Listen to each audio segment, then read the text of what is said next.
नमस्कार विद्यार्थी मित्रांनो, मी रवींद्र कुंभार पुन्हा एकदा स्वागत करतो आपलं सर्वांचं आपल्या ऑनलाईन अंकगणित बुद्धिमत्ता या कोर्समध्ये। मित्रांनो, आज आपण संख्या वाचन हे प्रकरण पाहणार आहोत। तर संख्या वाचन प्रकरण मध्ये पहा, सुरुवातीपासून किती त्याची वंशावळ आहे, संख्या किती आहेत, कोणकोणत्या प्रकारच्या संख्या आहेत, ते सर्व संख्यांचे विश्लेषण आपण या व्हिडिओ मार्फत घेणार आहोत। चला तर सुरुवात करूया मित्रांनो। बघा, संख्यांचे तीन प्रकार पडतात। पहिला प्रकार आहे वास्तव संख्या, त्याच्यानंतर दुसरा प्रकार आहे अवास्तव संख्या, तिसरा प्रकार आहे संमिश्र संख्या। आता वास्तव संख्याला इंग्लिश मध्ये म्हणतात रियल नंबर, अवास्तव संख्याला म्हणतात अनरियल नंबर किंवा इमॅजिनरी नंबर, किंवा त्याला दुसरा एक वर्ड आहे काल्पनिक संख्या। याला काय म्हणतात मित्रांनो? दुसरा वर्ड आहे काल्पनिक संख्या, इमॅजिनरी संख्या।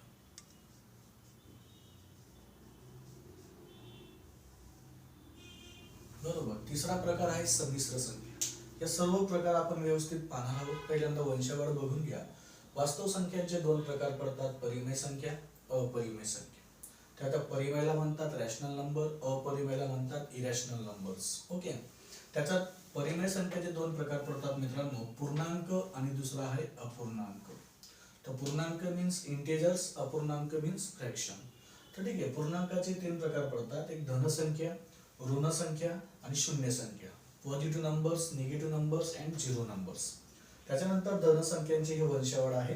त्याच्यापैकी बघा, पूर्ण संख्या, नैसर्गिक संख्या, समसंख्या, विषम संख्या, मूळ संख्या, जोडमूळ संख्या, सहमूळ संख्या, संयुक्त संख्या, त्रिकोणी संख्या, परिपूर्ण संख्या, क्रमागत संख्या, पंचकोनी संख्या, षटकोनी संख्या, अष्टकोनी संख्या, अशा प्रकारचे या ठिकाणी संख्या आहेत। आणि अपूर्णांकांचा प्रकार पडतो मित्रांनो, साधा किंवा व्यवहारी अपूर्णांक, दशांश अपूर्णांक, आवर्ती दशांश अपूर्णांक किंवा मिश्र आवर्ती दशांश अपूर्णांक। दुसरा एक प्रकार पण आहे पूर्णांकयुक्त अपूर्णांक, अंशाधिक अपूर्णांक, छेदाधिक अपूर्णांक, चालू अपूर्णांक। तर असे हे वंशावळ आहे मित्रांनो संख्यांची। तर आता एक एक प्रकार आपण या ठिकाणी बघून घेऊ। तुम्हाला जर वास्तव संख्या समजून घ्यायचं असेल तर सुरुवातीला तुम्हाला परिमेय संख्या समजून घ्यावं लागेल, कारण परिमेय संख्या आणि अपरिमेय संख्या मिळून तयार होतात मित्रांनो वास्तव संख्या। ठीक आहे। तर आपल्या स्क्रीनवर बघा, परिमेय संख्यांचे काही पीडीएफ तुमच्या पीएनजी तुमच्या स्क्रीनवर असेल। परिमेय संख्या म्हणजे काय? पी आणि क्यू या कोणत्याही दोन पूर्णांक संख्या असतील, म्हणजे कंप्लीट नंबर असेल आणि क्यू ची किंमत झिरो नसेल, म्हणजे त्या ठिकाणी क्यू ची किंमत काय नसेल मित्रांनो? झिरो नाही, तर पी अपॉन क्यू या स्वरूपात संख्यांना परिमेय संख्या म्हणतात। तर या ठिकाणी बघा, परिमेय संख्येचा जो फॉर्मॅट आहे तो आहे पी अपॉन क्यू। आता या ठिकाणी जी क्यू ची जी व्हॅल्यू आहे मित्रांनो, ती काय यायला नको? झिरो यायला नको, कारण छेदस्थानी जर झिरो व्हॅल्यू आली तर तिला अव्याख्य म्हणतात, इंग्लिश मध्ये इन्फिनिटी म्हणतात। ठीक आहे। तर काही उदाहरण आहे तुमच्याकडे 4/5, -10/8 किंवा झिरो सुद्धा तुमची एक परिमेय संख्या आहे, कारण त्याच्या डिव्हाइडला एक असतो। आता कोणतीही संख्या असली की त्याच्या छेदस्थानी एक ही संख्या असते, म्हणजे झिरो देखील तुमच्यावाली काय मित्रांनो? परिमेय संख्या आहे। ठीक आहे। तर परिमेय संख्या बघा पुढे काय म्हटलेलं आहे? परिमेय संख्या इज इक्वल टू सर्व नैसर्गिक संख्या प्लस पूर्ण संख्या प्लस पूर्णांक संख्या अधिक अपूर्णांक संख्या। सर्व संख्या ह्या मित्रांनो परिमेय संख्या असतात, ज्या आपण व्यवहारामध्ये वापरतो त्या। आता दुसरा जो प्रकार आहे तो अपरिमेय संख्या। ठीक आहे। तो पुढे बघा, परिमेय संख्येमध्ये अजून काय म्हटलेलं आहे? अखंड आवर्ती दशांश रूपातील प्रत्येक संख्या ही परिमेय संख्या असते। अखंड आवर्ती म्हणजेच काय? आवर्ती दशांश अपूर्णांक, त्यांचा जो फॉर्मॅट असतो तो पी अपॉन क्यू चा फॉर्मॅट असतो। तर बघा, असं म्हटलेलं आहे, परिमेय संख्या ही सहजासहजी वर्गमूळाच्या बाहेर काढता येतात। परिमेय संख्या ही सहजासहजी वर्गमूळ मध्ये तिचं वर्गमूळ काढता येतं, म्हणजेच येथे कॅल्क्युलेटर किंवा लॉग टेबलचा वापर करण्याची गरज नसते। म्हणजे वर्गमूळात असणाऱ्या संख्याचे वर्गमूळ आपल्याला काढता येतं, अशा सर्व संख्यांना मित्रांनो परिमेय संख्या म्हणतात। आता अपरिमेय संख्या म्हणजे पूर्णवर्ग संख्या नसलेल्या संख्यांचे वर्गमूळ, म्हणजेच कसं बघा, वर्गमूळात 3 घेतला, वर्गमूळात 5 घेतला, वर्गमूळात 7, म्हणजे जे काही पूर्णवर्ग संख्या नाहीत त्या संख्यांना वर्गमूळात लिहिणं म्हणजेच काय? अपरिमेय संख्या। आता याचं काय थिअरी आहे ते आपण पाहूया। आपल्या स्क्रीनवर बघा, अपरिमेय संख्या ज्या संख्यांना पी छेद क्यू या स्वरूपात मांडता येत नसतात। पी अपॉन क्यू म्हणजे अंश आणि छेदाच्या स्वरूपात मांडता येत नाही, अशा संख्यांना काय म्हणतात मित्रांनो? अपरिमेय संख्या। जेथे पी अपॉन क्यू हे पूर्णांक असतील पी आणि क्यू हे काय असतील, पूर्णांक असतील. पी आणि क्यू, क्यू हा तो शब्द, आणि क्यू ची व्हॅल्यू काय नसेल, 0 नसेल, अशा संख्यांना अपरिमेय संख्या असे म्हणतात. ठीक आहे. आता अपरिमेय तुम्हाला सांगितले, जे काही पूर्णवर्ग संख्या नसतात त्यांना वर्गमुळात लिहितात त्या संख्यांना अपरिमेय संख्या म्हणतात. कारण यांचे जे वर्गमूळ आहे मित्रांनो हे आवर्ती असेल, परंतु रिपीटही होत नाही, परंतु ती संख्या पुन्हा पुन्हा रिपीट होत नाही, परंतु ते चालूच राहते, त्या संख्यांना म्हणतात अपरिमेय संख्या. म्हणजे अशा संख्यांना भाग जात नाही. किंवा तुम्ही 3 या संख्येचे वर्गमूळ जर काढलं तर वर्गमूळ काढणारी पॉइंट नंतरच्या ज्या संख्या आहेत, ते डिजिट आहेत, ते कधीही थांबत नाही, अशा संख्यांना म्हणतात मित्रांनो अपरिमेय संख्या. आता जर बघितलं तुम्ही, तुमच्याकडे उदाहरण दिलेले आहेत, वर्गमुळात 2, वर्गमुळात 14 किंवा 1 छेद वर्गमुळात 3, याच्या सर्व संख्या आहेत, या संख्यांना म्हणतात अपरिमेय संख्या. आता पुढे पाहूया, आवर्ती दशांश अपूर्णांक स्वरूपात न मांडता येणाऱ्या संख्या म्हणजे अपरिमेय संख्या होय. काय म्हटलेलं आहे, आवर्ती दशांश अपूर्णांक. आवर्ती दशांश अपूर्णांक म्हणजे याचा अर्थ असा, पॉइंट नंतरचे डिजिट पुन्हा पुन्हा रिपीट येणं, अशा संख्यांना म्हणतात आवर्ती दशांश अपूर्णांक. त्या स्वरूपात असणाऱ्या सर्व ज्या संख्या असतात त्या संख्या म्हणजे काय असतात मित्रांनो, अपरिमेय संख्या. कारण त्यांचा अंत कुठे हे माहीत नाही. ठीक आहे, पण आवर्ती नसते. तिथे काय म्हटलं, याचा अर्थ या संख्यांचे दशांश रूप अखंड असते. अखंड म्हणजे जिथे त्यांचा भाग दिला जातो, जिथे त्याचा भाग दिला जातो त्याला अखंड असं म्हटलं, पण आवर्ती नसते. आवर्ती म्हणजे पुन्हा पुन्हा रिपीट नसते, अखंड असते. याचा मिनिंग परत एकदा समजून घ्या. समजा आता ही वर्गमुळात 3 आहे, म्हणजे याची व्हॅल्यू काहीतरी येते 1.73 जवळपास काहीतरी व्हॅल्यू आपण मानतो, पण शेवटचे जे डिजिट आहेत ते आवर्ती नसते, परंतु कोणतेही नंबर त्या ठिकाणी असतात, आवर्ती नसते, पण अखंड म्हणजे त्याचा अंत आपल्याला माहित नाही, अशा संख्यांना म्हणतात अपरिमेय संख्या. ठीक आहे, पण आवर्ती नसते म्हणजे आवर्ती म्हणजे तुम्हाला कळलं, डिजिट जे आहेत ते रिपीट व्हायला नको. पुढचं उदाहरण बघूया. बघा आता या ठिकाणी जी 1.41421 जी व्हॅल्यू आहे ती वर्गमुळात 2 ची व्हॅल्यू आहे, आणि ती पुढची व्हॅल्यू दिली आहे 2.23 60 67 97. इथे जो अंक आहे मित्रांनो रिपीट झालेला नाहीये, हा अखंड म्हणतात त्याला, कारण याचा पुढचा नंबर रिपीट होत नाही, आवर्ती नाहीये, परंतु अखंड आहे, अशा नंबरांना म्हणतात मित्रांनो अपरिमेय संख्या. पुढचं बघूया, या संख्या सहजासहजी वर्गमुळाच्या बाहेर काढता येत नाही, त्या वर्गमुळात येतात. पूर्ण वर्ग संख्या नसलेल्या संख्या वर्गमुळात येतात, त्यांना अपरिमेय म्हणतात. म्हणजेच पूर्ण वर्ग नसलेल्या संख्यांची वर्गमुळे अपरिमेय संख्या असतात. पुढे बघा, पाय. पाय ही अपरिमेय संख्या आहे. पाय जी आहे मित्रांनो अपरिमेय संख्या आहे. आता पायची व्हॅल्यू जर पाहिली तुम्ही, पायची व्हॅल्यू ही अखंड आहे, इथे कुठेही तिचा अंत झालेला नाहीये किंवा कोणताही डिजिट रिपीट झालेला नाहीये क्रमवार. ठीक आहे, तर अशा संख्या असतात अपरिमेय संख्या. पाय देखील तुमची अपरिमेय संख्या आहे, कारण 22/7 ही पायची जवळपासची किंमत आहे, प्रत्यक्ष व्हॅल्यू नाहीये.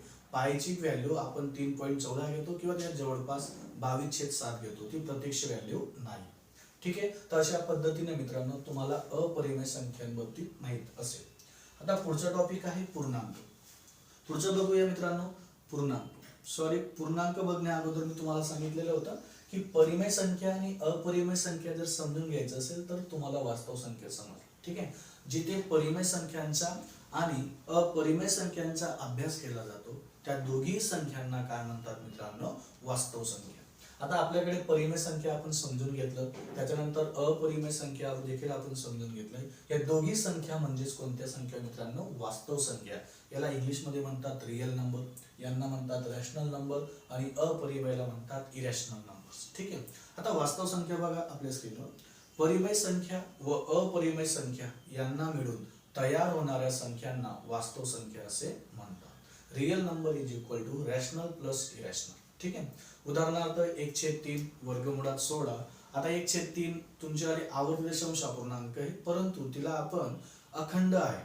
ठीक आहे, पायची व्हॅल्यू तुम्हाला सांगितली, ती पायची व्हॅल्यू परिमेय नाहीये. परिमेय जर घेतली तर 22/7 आणि अपरिमेय घेतली तर 3.14 समथिंग काही नंबर त्या ठिकाणी असते. यांना मोजमाप संख्या किंवा मापन संख्या असे म्हणतात. म्हणजे वास्तव संख्यांना मोजमाप संख्या किंवा मापन संख्या असे देखील म्हणतात. आता तुम्हाला वास्तव संख्या समजलं, सुरुवातीला आपण परिमेय संख्या समजून घेतलं, अपरिमेय संख्या समजून घेतलं, आता वास्तव संख्या बी समजून घेतलेला आहे. तर अवास्तव संख्या म्हणजे काय, किंवा त्याला इंग्लिश मध्ये इमॅजिनरी नंबर किंवा अनरिअल नंबर म्हणतात, किंवा त्याला दुसऱ्या भाषेत काल्पनिक संख्या देखील म्हणतात. आता बघा अनरियल नंबर काय आहे, तर अवास्तव संख्या म्हणजे बघा आपल्या स्क्रीनवर ऋण संख्यांच्या वर्गमूळच्या स्वरूपात दाखवल्या जाणाऱ्या, बघा ऋण संख्या वर्गमूळाच्या स्वरूपात दाखवल्या जाणाऱ्या संख्यांना अवास्तव संख्या किंवा काल्पनिक संख्या असे म्हणतात. म्हणजेच काय मित्रांनो, काल्पनिक संख्या म्हणजे असा अर्थ की जे वर्गमूळात जे काही संख्या असतात ती पूर्ण वर्ग संख्या असो किंवा अपूर्ण वर्ग संख्या असो. म्हणजे वर्गमुळात जर -4 ही संख्या असेल तर हिला म्हणतात मित्रांनो अवास्तव संख्या किंवा काल्पनिक संख्या -4. किंवा वर्गमूळ नसलेली संख्या असेल, समजा वर्गमुळात -7 ही संख्या घेतली म्हणजे वर्गमुळामध्ये जे काही मायनस साइन असणाऱ्या संख्या असतात अशा संख्यांना म्हणतात अवास्तव संख्या किंवा काल्पनिक संख्या. हळूहळू या संख्यांना कसं लिहिलं गेलं मित्रांनो, तर ही संख्याला लिहिलं गेलं 4i आणि हिला लिहिलं गेलं √7i. 4 चा स्क्वेअर रूट 2 घेतला, इथे 2i येऊ आणि 7 चा स्क्वेअर रूट नाही, वर्गमूळ काढता येत नाही म्हणून 7 कोणाचा वर्ग नाहीये म्हणून वर्गमुळात 7 आणि बाजूला घेतला मित्रांनो i. i म्हणजे त्या i ला म्हणतात आयोटा. त्या i ला काय म्हणतात मित्रांनो, आयोटा. तर आयोटाचा अर्थ असा होतो वर्गमुळात -1. आयोटाचा अर्थ होतो मित्रांनो वर्गमुळात -1. ठीक आहे. तर या संख्या रेषेवर दाखवता येत नसतात. या ज्या संख्या असतात मित्रांनो अवास्तव संख्या, संख्या रेषेवर दाखवता येत नाही. तर मित्रांनो वास्तव संख्या हे दोघेही संख्या तुम्हाला संख्या रेषेवर दाखवता येतात. पुढचा जो टॉपिक आहे तो आहे मित्रांनो संमिश्र संख्या किंवा त्याला जटिल संख्या असे देखील म्हणतात. तर इंग्लिश मध्ये कॉम्प्लेक्स नंबर म्हणतात. ठीक आहे. रियल नंबर, अनरियल नंबर या तो इमॅजिनरी नंबर, संमिश्र संख्या म्हणजे कॉम्प्लेक्स नंबर. आता संमिश्र संख्या म्हणजे काय, तर वास्तव अधिक अवास्तव या दोघी संख्या मिळून जे संख्या तयार होतात त्यांना म्हणतात मित्रांनो संमिश्र संख्या म्हणजे काय, कॉम्प्लेक्स नंबर. आता हे नेमकं काय आहे कॉम्प्लेक्स नंबर तर बघून घ्या. ज्याचा फॉर्मेट, ज्याचा स्टँडर्ड फॉर्म a + ib मध्ये असतो मित्रांनो. आता हा a आणि हा जो b आहे, a आणि b हे रियल नंबर असतात. a आणि b हे काय असतात, रियल नंबर म्हणजे वास्तव संख्या. आणि एखाद्या संख्येसोबत जर i आला तर i म्हणजे इमॅजिनरी नंबर्स, काल्पनिक नंबर्स. याला इमॅजिनरी पार्ट म्हणतात, याला रियल पार्ट म्हणतात. म्हणजे वास्तव संख्या आणि अवास्तव संख्या दोघांचे बेरीज किंवा वजाबाकीच्या स्वरूपात लिहिता येतात अशा संख्यांना म्हणतात संमिश्र संख्या किंवा कॉम्प्लेक्स नंबर. तर बघा आपल्या स्क्रीनवर वास्तव संख्या व वास्तव संख्या, वास्तव संख्या व अवास्तव संख्या यांच्या बेरजेपासून तयार होणाऱ्या सर्व संख्यांना संमिश्र किंवा जटिल संख्या असे म्हणतात. या संख्येचे सामान्य रूप आहे a + ib असे असते, जेथे a व b या वास्तव संख्या असतात तर i ही एक काल्पनिक संख्या आहे. हे झालं मित्रांनो संख्येचे 3 प्रकार घेतले आपण, वास्तव संख्या, अवास्तव संख्या, संमिश्र संख्या. आणि वास्तव संख्याचे 2 पार्ट पडतात, परिमेय संख्या, अपरिमेय संख्या. ठीक आहे. आपण पूर्णांक आणि अपूर्णांक या दोन्ही संख्या पाहूया. पूर्णांक बघा आपल्या स्क्रीनवर. आता या ठिकाणी बघा परिमेय संख्येचे 2 पार्ट पडतात, एक पूर्णांक संख्या आणि एक अपूर्णांक संख्या. बरोबर. पूर्णांकाला म्हणतात इंग्लिश मध्ये इंटिजर. त्याचे 2-3 प्रकार पडतात. इंटिजर मध्ये पॉझिटिव्ह नंबर्स, निगेटिव्ह नंबर्स आणि झिरो नंबर हे तिघी नंबर जे मिळून तयार होतात त्यांना म्हणतात पूर्णांक संख्या. आपण ही नंबर रेषा दाखवतो, संख्या रेषा. या संख्या रेषेवर इथे मिडलला 0 असतो, इथे 1 2 3 अप टू इथे काय घेतो मित्रांनो इन्फिनिटी. तसं या ठिकाणी -1 -2 -3 -इन्फिनिटी हे जे नंबर असतात यांना आपण निगेटिव्ह नंबर्स म्हणतो आणि हे जे नंबर आहेत उजवीकडे याला आपण पॉझिटिव्ह नंबर म्हणतो. म्हणजे धन संख्या, ऋण संख्या आणि प्लस शून्य संख्या मिळून काय तयार होतो, पूर्णांक संख्या. तर बघा आपल्या स्क्रीनवर धन संख्या, ऋण संख्या व शून्य संख्या मिळून एकत्र मिळणारी संख्या म्हणजेच पूर्णांक संख्या होय. आता तुम्हाला सांगितलं पूर्णांक संख्या इज इक्वल टू धन संख्या प्लस शून्य संख्या प्लस ऋण संख्या.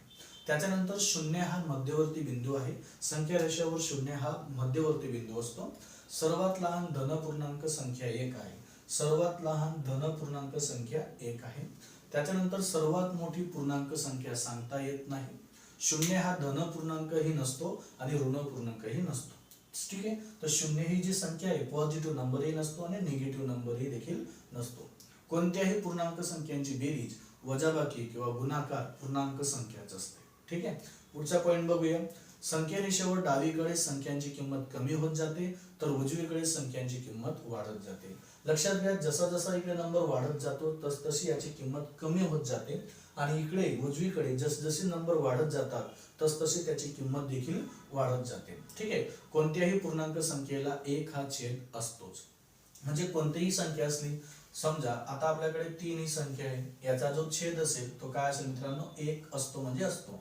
आणि जो p/q च्या स्वरूपाची संख्या लिहिली जाते ते संख्येला काय म्हणतो आपण, अपरिमेय संख्या. ठीक आहे. तसंच आपण अपूर्णांक पाहूया. आता अपूर्णांक संख्या म्हणजे काय, जे संख्येला अंश आणि छेदाच्या स्वरूपात लिहितो आणि त्यांच्यामध्ये काही पाठ पडतात त्या संख्यांना आपण अपूर्णांक संख्या म्हणतो. बघा, x आणि y स्वरूपातील संख्या, x आणि y स्वरूपात संख्या परिमेय संख्या देखील असतात, परंतु परिमेय सुद्धामध्ये फरक आहे. एक पूर्णांक आणि एक अपूर्णांक. पूर्णांकामध्ये पॉझिटिव्ह, निगेटिव्ह आणि शून्य असतात. अपूर्णांकामध्ये याचाही फॉर्मॅट x/y आहे आणि याचा देखील फॉर्मॅट x/y आहे. ठीक आहे. आता अपूर्णांकाचे प्रकार काय पडतात बघा, साधा व्यवहारी अपूर्णांक, दशांश अपूर्णांक, त्याच्यानंतर आवर्ती दशांश अपूर्णांक आणि मिश्र आवर्ती दशांश अपूर्णांक. हे काय आहे तुम्हाला समजावूनच सांगतो. त्याच्यानंतर पूर्णांकयुक्त अपूर्णांक, अंशाधिक अपूर्णांक, छेदाधिक अपूर्णांक, पूर्णांकयुक्त अपूर्णांक, चालू अपूर्णांक. हे अपूर्णांकाचे प्रकार तुमच्या स्क्रीनवर दिलेले आहेत. आता व्यवस्थित समजून घ्या. साधा किंवा व्यवहारी अपूर्णांक म्हणजे काय असतो मित्रांनो, की जे छेदस्थानी एखादी संख्या असली आणि त्या एखाद्या संख्येने वरच्या संख्येला कंप्लीट भाग गेला, म्हणजे पॉइंट नंतर दशांश स्थळानंतर कंप्लीट भाग गेला, ज्याची बाकी 0 होते, अशा संख्यांना म्हणतात मित्रांनो साधा किंवा व्यवहारी अपूर्णांक. आता 14 ला जर आपण 4 ने भाग दिला तर 4 1 4, 4 3 12, 2 उरले, 4 पेक्षा 2 लहान आहे, पॉइंट घेतला 0, 4 25. कंप्लीट या ठिकाणी भाग गेलेला आहे, कोणतीही संख्या या ठिकाणी उरलेली नाहीये. अशा संख्यांना म्हणतात मित्रांनो साधा किंवा व्यवहारी अपूर्णांक. आता दशांश अपूर्णांकाचे 2 प्रकार पडतात. आता हा जो आपण अपूर्णांक काढला, या अपूर्णांकाला म्हणतात दशांश अपूर्णांक. ठीक आहे. त्याच्यात प्रकार पडतात, एक आवर्ती दशांश अपूर्णांक आणि एक मिश्र आवर्ती दशांश अपूर्णांक. आवर्ती दशांश अपूर्णांक म्हणजे काय, पॉइंट नंतरची लगेचची संख्या ती रिपीट होणं. म्हणजे आता या ठिकाणी बघा 1/3 ही संख्या घेतली. बघा मागच्या वेळेस माझ्याकडनं गोंधळ झाला, 1/3 ही संख्या अखंड नाहीये, आवर्ती आहे. ठीक आहे. अखंड म्हणजे काय, की जिचा अंत नाहीये आणि कोणतीही संख्या रिपीट नाहीये, अशा संख्येला अखंड संख्या म्हणतात. ठीक आहे. तर 3 ने एकाला भाग जात नाही, तर 0 पॉइंट घेतला 10, 3 1 3, 3 3 9, 1 उरला, परत 10 झाला, 3 3 9, परत 1 उरला, 10 झाला, 3 3 9. तर ही संख्या 0.3333 रिपीट होते. तर अशा संख्यांना म्हणतात मित्रांनो आवर्ती दशांश अपूर्णांक. तर या संख्यांना प्रेमात असं लिहिलं जातं 0.3 बार. याला काय वाचलं आता मित्रांनो, 0.3 बार किंवा 0.33 बार किंवा 0.333 बार. जो बार घेतलेला आहे डोक्यावर, जो रेघे कंस आपण घेतलेला आहे, त्याचा अर्थ असा असतो की ती संख्या पुन्हा रिपीट होते.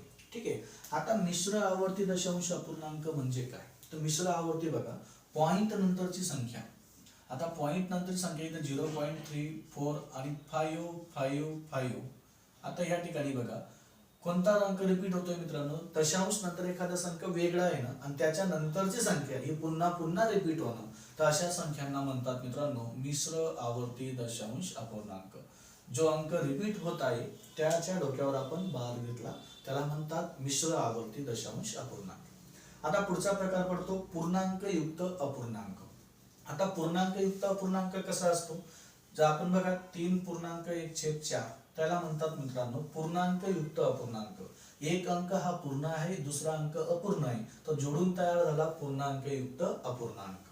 आता पुढचा प्रकार बघूया अंशाधिक अपूर्णांक, ज्याचा अंश मोठा असतो. म्हणजे बघा आता आपण असं घेतला 5/3, तर या ठिकाणी अंश मोठा की छेद मोठा आहे, अंश मोठा आहे, तर अशा अपूर्णांकाला म्हणतात अंशाधिक अपूर्णांक. पुढचा जो अपूर्णांक आहे छेदाधिक अपूर्णांक, ज्याचा छेद मोठा असतो. बघा 7/18 ही संख्या घेतली, 7/18 ही संख्या घेतली, तर याच ठिकाणी छेदस्थानी मोठी संख्या आहे, तर ज्याचा छेद मोठा असतो त्याला म्हणतात छेदाधिक अपूर्णांक. पुढची संख्या बघूया चालू अपूर्णांक. आता कंटिन्युअस फ्रॅक्शन काय असतो बघा, तुम्ही एखादं एक्झाम्पल असं पाहिलं असेल, 3 + 1/4 + 5/3 + 7/8. असे जे कंटिन्युअस संख्या जे असतात मित्रांनो, अशा संख्यांना म्हणतात कंटिन्युअस फ्रॅक्शन म्हणजे चालू अपूर्णांक. तर पुढची संख्या समजून घेऊ मित्रांनो. पुढची संख्या आहे पूर्ण संख्या. चला, पूर्ण संख्या म्हणजे काय असतात बघा, आपल्या स्क्रीनवर बघा, ज्या ठिकाणी शून्यापासून सुरुवात होते आणि नैसर्गिक संख्येची स्टार्टिंग होते. बघा शून्य प्लस नैसर्गिक संख्या म्हणजेच काय, शून्य प्लस नैसर्गिक म्हणजे नॅचरल नंबर्स म्हणजे काय होतो, होल नंबर. ज्याची संख्यांची सुरुवात, ज्या नंबरांची सुरुवात 0 पासून होत असेल अशा संख्यांना म्हणतात होल नंबर किंवा पूर्ण संख्या. तर बघा आपल्या स्क्रीनवर 0 1 2 3 अप टू n, n म्हणजे मोजता येणारी, या संख्यांना पूर्ण संख्या असे म्हणतात. की ज्या ठिकाणी सर्वात लहान पूर्ण संख्या ही 0 असते आणि सर्वात मोठी पूर्ण संख्या सांगता येत नाही. प्रत्येक नैसर्गिक संख्या ही पूर्ण संख्या असते. प्रत्येक नैसर्गिक संख्या ही पूर्ण संख्या असते. सर्वात मोठी पूर्ण संख्या निश्चित सांगता येणार नाही. तर हे झालं मित्रांनो पूर्ण संख्यांच्या बाबतीत. आता पुढचा पॉइंट बघूया, नैसर्गिक संख्या. तुम्हाला सर्वांना माहिती आहे ज्याची सुरुवात एकापासून असते अप टू इन्फिनिटी किंवा n, ज्या सर्व संख्यांना नैसर्गिक संख्या किंवा नैसर्गिक संख्या किंवा मोज संख्या असे म्हणतात.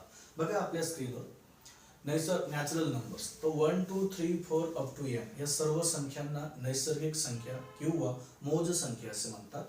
ऋण संख्या या नैसर्गिक संख्या नसतात. याच्यातला एक पॉइंट बघा, ऋण संख्या या नैसर्गिक संख्या नसतात. नैसर्गिक संख्यांमध्ये शून्य येत नाही, कारण शून्य ही कोणती संख्या आहे, सर्वात लहान पूर्ण संख्या आहे. त्याच्यानंतर सर्वात लहान नैसर्गिक संख्या 1 आहे. नैसर्गिक संख्यांची बेरीज किंवा वजाबाकी ही नैसर्गिक संख्या येते. तसेच गुणाकार किंवा भागाकार देखील नैसर्गिक संख्या येते. नैसर्गिक संख्यामध्ये शेवटची संख्या सांगता येत नाही. सर्व नैसर्गिक संख्या ह्या धन संख्या असतात, पॉझिटिव्ह नंबर असतात. ठीक आहे मित्रांनो, नैसर्गिक संख्यांच्या बाबतीत आपल्याला या ठिकाणी समजलेलं आहे. जे काही राहिलेले जे तुमचे संख्या आहेत, भरपूर संख्या आहेत मित्रांनो, समसंख्या, विषम संख्या, मूळ संख्या, ठीक आहे, त्रिकोणी संख्या, संयुक्त संख्या, जोडमूळ संख्या, सहमूळ संख्या, पंचकोनी संख्या, षटकोनी संख्या, परिपूर्ण संख्या, या सर्व संख्यांचा अभ्यास आपण पुढच्या पाठामध्ये पाहूया. तोपर्यंत आज